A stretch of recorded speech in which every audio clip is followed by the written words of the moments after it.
My name is Ethan Carter. Or at least, that used to be my name. 7 years ago, I was 24 years old, broke as hell, living in a 300-square-foot studio above a Chinese takeaway in Queens, working 3 jobs just to pay rent. I had one thing in this world that mattered: my girlfriend of 6 years, Lily, and my identical twin sister, Emma. They were the only family I had left after our parents died in a car crash when we were 19. Lily and I were supposed to get married on September 12th. We'd saved $9,400 for a tiny backyard wedding. Nothing fancy. Just us, 20 friends, and a dream. Emma was my maid of honor. Less than greater than September 10th. 2 days before the wedding. I came home from my night shift at the warehouse, covered in sweat, carrying the $400 wedding cake I'd worked 80 overtime hours to buy. The apartment was empty. No Lily, no Emma, no furniture, just a single envelope on the kitchen counter. Inside, my birth certificate, my social security card, my passport, my driver's license, and a note in Emma's handwriting. Dear Ethan, by the time you read this, Lily and I will be married. We used your identity to get the license. You never noticed the paperwork was missing. We took the $9,400 savings, too, and the apartment lease. It's in your name, by the way. Rent is due tomorrow. Don't try to find us. You were always the slow twin. Love, Emma and Lily Carter. Less than greater than. I sat on the bare floor until sunrise. The landlord evicted me the next day. I had $11 in my pocket. No ID, no credit, no family. They didn't just steal my fiancé and my money. They stole my entire identity, and for the next 7 years, I let them think they got away with it. Because while they were sipping champagne on my stolen name, I was becoming something they could never imagine. A ghost, a hunter, a billionaire with no face. Less than greater than. This is the exact moment a broke, homeless 24-year-old kid decided to disappear for 7 long years, to build an empire in the dark, and come back to take back everything they stole, plus interest. You are not ready for what I did when those 7 years were up. Day 1 with no name. I stood on the street with $11, a backpack, and the clothes on my back. No ID, no credit, no social security number they hadn't already destroyed. I walked 47 blocks to the only place that would take someone with nothing. A homeless shelter in the Bronx. For the first 6 months, I slept on a mat on the floor, ate 1 meal a day from the soup kitchen, showered once a week when they let us. I didn't drink. I didn't do drugs. I didn't feel sorry for myself. I felt clarity. Less than greater than month 7. I got a dishwashing job at a 24-hour diner. Cash under the table, $9 an hour. Saved every dollar. Month 9. I found an abandoned library card on the subway. Name, Marcus King. Expired 2014. I became Marcus King. No one checked. Year 1. I was promoted to line cook, $12 an hour. Started taking free coding classes at the public library on my 1 day off.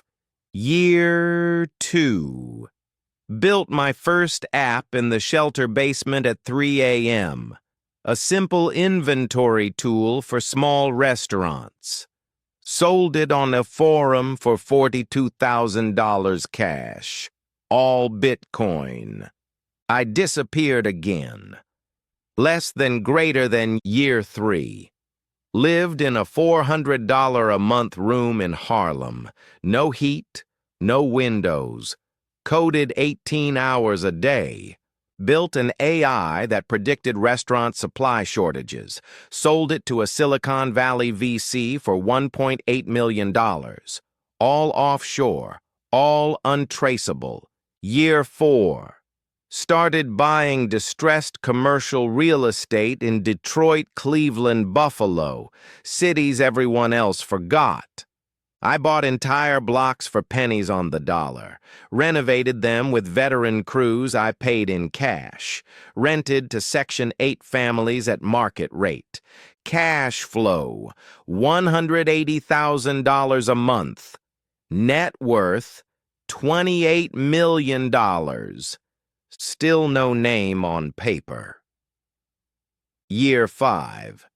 Created a private equity firm registered in the Caymans. Name, Phoenix Capital. Bought failing logistics companies, turned them around, sold them for 8-figure profits. Year 6. Entered crypto early, privacy coins, cold wallets, turned $40 million into $380 million in 14 months. Year 7. I was ready.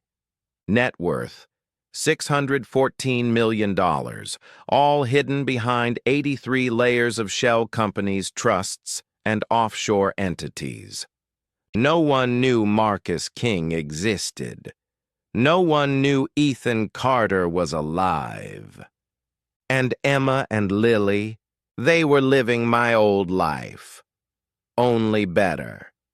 They had changed their names legally to Ethan and Lily Carter, used my identity to build perfect credit, bought a $4.8 million mansion in the Hamptons, started a luxury wedding planning business, had 2 kids, Instagram famous, hashtag power couple goals.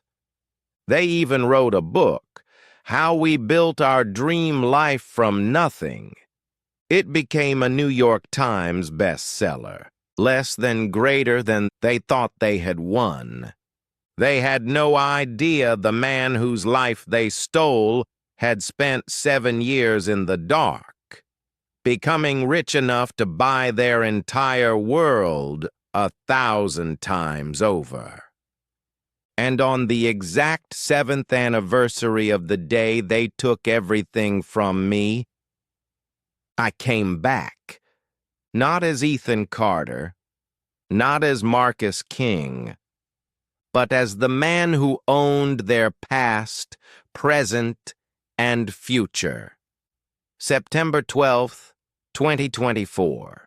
Exactly 7 years to the day they stole my identity and my life. 9 a.m. A black Maybach S680 quietly rolled up the gravel driveway of 12 Ocean Crest Lane, Hamptons, New York.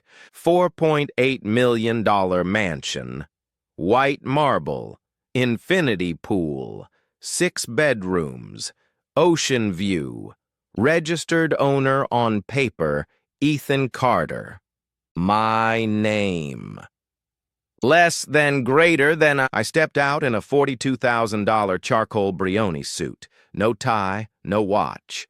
Just a single black leather folder in my hand and 4 security operatives in plain clothes behind me. The front door opened. Emma, my twin sister, stood there in yoga leggings and a $3,000 Hermes robe, phone in hand, mid-Instagram story. She froze. For 3 full seconds, she thought she was looking at a mirror. Then she realized. Ethan? I smiled. The same smile I practiced for 7 years. Good morning, sis. Long time no see. Less than greater than... She tried to slam the door. My security caught it. Lily, my ex-fiancé, now Mrs. Ethan Carter, came running from the kitchen, pregnant with their 3rd child, screaming, "Who the hell are you? I'm calling the police." I stepped inside. The house smelled exactly like I remembered our old apartment used to, before they stole everything. I walked straight to the living room, placed the black folder on the exact $18,000 Italian marble coffee table they'd bragged about on Instagram. Opened it. Page 1. Quitclaim deed transferring ownership of 12 Ocean Crest Lane to Phoenix Capital Holdings Limited. Signed yesterday. Recorded at 8:47 a.m. today. Page 2. Bank record showing the $4.2 million mortgage was paid in full by wire transfer at 8:52 a.m. from an account in my name. Page 3. Legal name change reversal documents restoring my identity as the sole Ethan Carter. Their fraudulent name change null and void. Page 4. Eviction notice. They had 24 hours to vacate. Less than greater than Lily started hyperventilating. Emma just stared, mouth open, like she was watching her own funeral. I spoke slowly. 7 years ago, you stole my name, my fiancé, my savings, my future. For 7 years, you lived my life, built your brand on my identity, told the world you were self-made. Today, I took it all back. This house, mine. Your business, registered in my name. Dissolved this morning. Your bank accounts, frozen. Every dollar traced back to fraud using my identity. Your book deal, canceled. Publisher just received the cease and desist. Your 1.8 million Instagram followers, about to watch a very different story. Less than greater than Emma finally found her voice. How? I pulled out my phone, showed them the live feed from their own security cameras, the ones they installed with my stolen money, every room, every angle. I've been watching this house for 3 years. I know what time you wake up, what you feed the kids, what you say about me when you think no one's listening. I know everything. Less than greater than Lily fell to her knees, exactly where our daughter's playpen used to be. Please, the kids. We have nowhere to go. I looked down at her. 7 years ago, I had nowhere to go. You made sure of that. Now it's your turn. I turned to leave. Emma grabbed my arm. Ethan, we're family. Blood. You can't do this. I looked at her hand on my sleeve, then at her face, the face identical to mine. Family doesn't steal another person's life for 7 years. Family doesn't build an empire on someone else's name. You stopped being my sister the day you signed your name as Ethan Carter. I walked out.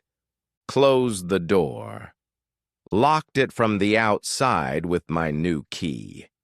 At 9:47 a.m., the moving trucks arrived, 12 of them. By 6 p.m., the house was empty. By 7 p.m., a new family moved in, a disabled Marine, his wife, and 4 kids. Rent-free, forever, less than greater than. That was just the first day. They didn't surrender. They declared war. And for exactly 30 days, I showed them what a real war looks like when one side has unlimited money and 7 years of pure hatred. Less than greater than day one. They hired the most expensive crisis lawyer in New York, $1,500 an hour, filed emergency injunctions in 4 courts, claimed identity theft, fraud, mental incapacity. I let them spend $1.2 million in legal fees in 96 hours. Day 3. Emma went nuclear on social media. 40-minute tearful Instagram live. My evil twin brother came back from the dead and stole our family home. Justice.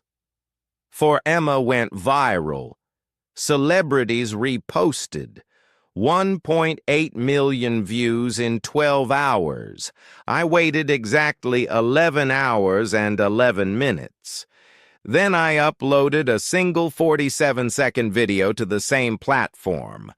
Security footage from their own mansion. Emma forging my signature on the marriage license. Lily laughing while burning my real documents in the fireplace. Both of them toasting to new identities with champagne. Time-stamped, crystal clear, with full legal chain of custody. The video hit 28 million views in 24 hours. Number sign, Justice for Emma became number sign, twin sister from hell, overnight. Day 5. They tried to freeze my assets through the courts. My lawyers in the Caymans filed counterclaims in 14 jurisdictions simultaneously. Every judge who touched the case received a polite envelope with evidence of Ryan's, Emma's husband, tax fraud, and Lily's mother's Medicare scam. All cases dismissed within 48 hours. Day 8. They went to the press, 60 Minutes exclusive. The Stolen Identity Nightmare. I bought the network that airs 60 Minutes through a shell company the night before the segment aired. The segment never aired. Day 12. They tried to disappear. Private jet to Costa Rica. Non-extradition country. I owned the FBO that serviced private jets in San Jose. The plane was grounded for maintenance issues until Costa Rican police, paid in cash, escorted them back to JFK. Day 18. They attempted the nuclear option, public confession on national television, full apology, tears. We were young and stupid. I aired a 3-minute ad during the same show showing bank records of every dollar they stole, every vacation they took, every lie they told. Paid $4.8 million for that 3-minute slot. Ratings for the show? Highest in a decade. Day 24. Their children were pulled from private school. The school received an anonymous donation on the condition that children of convicted identity thieves were not allowed on campus. Day 27. Their business partners abandoned them. Every contract I owned, quietly, had a morality clause. Day 30. The final strike. Exactly 30 days after I walked into their house, I sent one last delivery, a single moving box. Inside, their wedding album. I had the only copy. The original forged marriage license. 2 one-way bus tickets to a town with 1,100 people and no airport. A check for $7. The exact amount that was left in my bank account when they stole my identity. And one handwritten letter. 7 years ago, you left me with $11 and no name. Today, I leave you with $7 and no future. We're even. Never contact me again. The real Ethan Carter. Less than greater than. They took the bus. They live in that town now. Emma works the night shift at Walmart. Lily homeschools the kids because no school will take them. Their names are mud everywhere. And every year on September 12th, they receive one more box, empty, with a note. Some debts are paid in silence. That was 30 days. 7 years in the making. 7 years have passed since the 30-day war ended. Emma and Lily no longer exist in any world that matters. They live in a small town in central Pennsylvania. Population, 1,143. 1 traffic light. No Uber. No Starbucks. No escape. Emma works the 10 p.m. to 6 a.m. shift at the local Walmart. Blue vest. Name tag, E. Thompson. She dropped Carter after the courts forced her. She stocks shelves. She cleans bathrooms. She earns $14.80 an hour. Lily is a part-time home health aide, $16 an hour. She changes adult diapers for the same people who once watched her on morning TV crying about her evil twin. They rent a 980-square-foot duplex, $875 a month. The landlord takes cash only, because their credit is destroyed forever. Their 3 children go to public school. Free lunch. Hand-me-down clothes from the church bin. The oldest is 14 now. He knows his parents aren't who they said they were. He Googled them once, found everything. He hasn't spoken to them in 2 years. Less than greater than every September 12th, the day they stole my identity, a plain manila envelope arrives at their duplex. No return address. Inside, a single photograph of their old Hamptons mansion, now a children's cancer ward. A second photograph of my current family, my wife, our 4 kids, on the front steps of that same house. One printed line, "Some names can never be stolen twice." They stopped opening the envelopes 3 years ago. They just burned them unopened. They tried to move once. New state, new names, new life. The envelope found them in 9 days. They stopped trying. Less than greater than their social media is dead. Their book was pulled from every bookstore. Their names trigger content warnings on Google. When people search Emma and Lily Carter, the top result is a Wikipedia page titled Carter Identity Theft Scandal, 2017 to 2025. They are ghosts, living warnings. And every year on September 12th, somewhere in the world, a stranger reads that Wikipedia page and learns what happens when you steal another person's life. Less than greater than. That's where they are now, and that's where they will stay. Forever. Karma doesn't always scream. Sometimes it just closes the door quietly and never opens it again.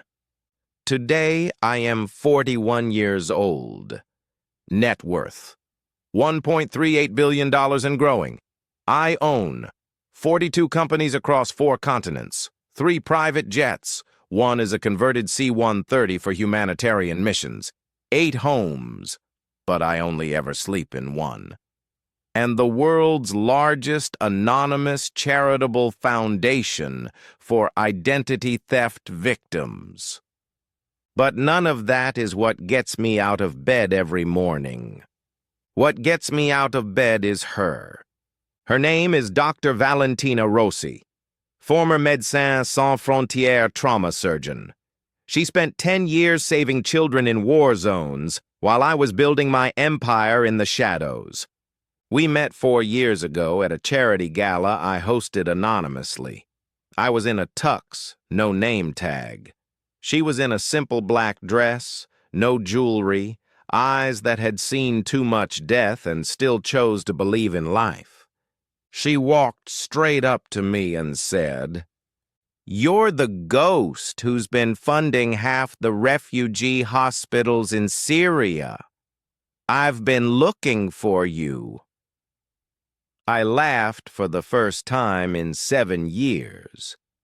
6 months later, she moved into the house on Ocean Crest Lane, the same mansion Emma and Lily once stole. We turned the master bedroom into a library. We turned their walk-in closet into a nursery. We have 4 children now. Our oldest, Luca, 7 years old, already speaks 3 languages and can hack my phone. Our daughter, Sophia, 5, fearless, climbs trees higher than I'm comfortable with. Twin boys, Matteo and Marco, 3 years old. Identical like Emma and I once were.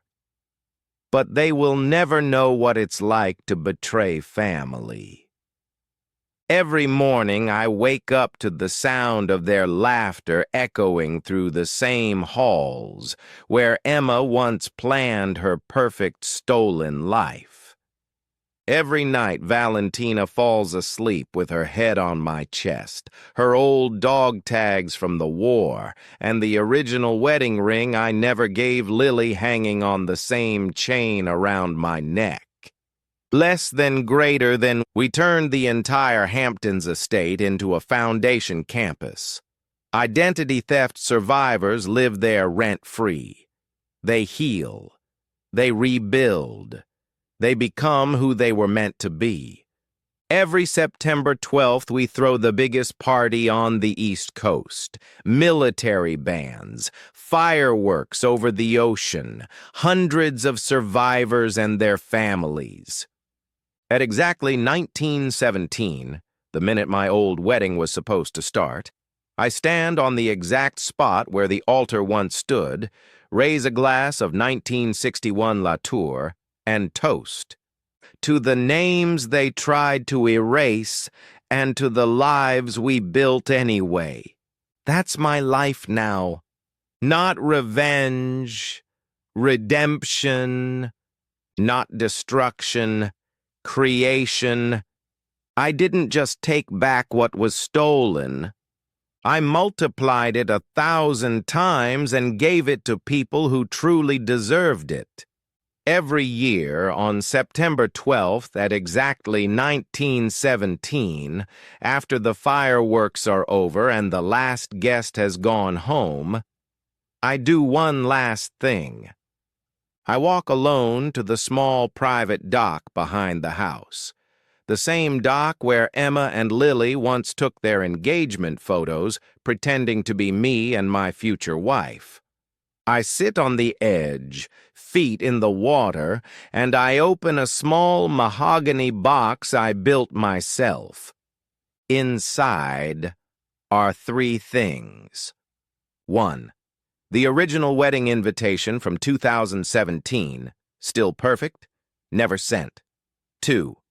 The burned corner of the note they left me. You were always the slow twin. 3.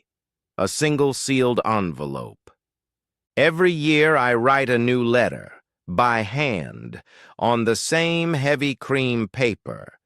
This is the letter I wrote and mailed last month, word for word. Emma and Lily, 7 more years have passed. You are still breathing. I am still rising. Your children have grown. Mine are learning 3 languages before kindergarten. You count pennies. I give away hundreds of millions. You hide from the world. The world celebrates my name. This will be the final letter you ever receive from me. There will be no more envelopes, no more photographs, no more reminders. I am removing you from my story completely.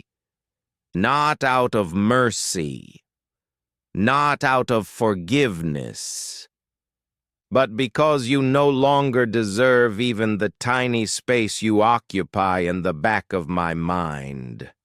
You are footnotes in a book that has already been written and closed.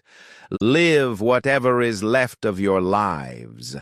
I have already lived the one I was meant to.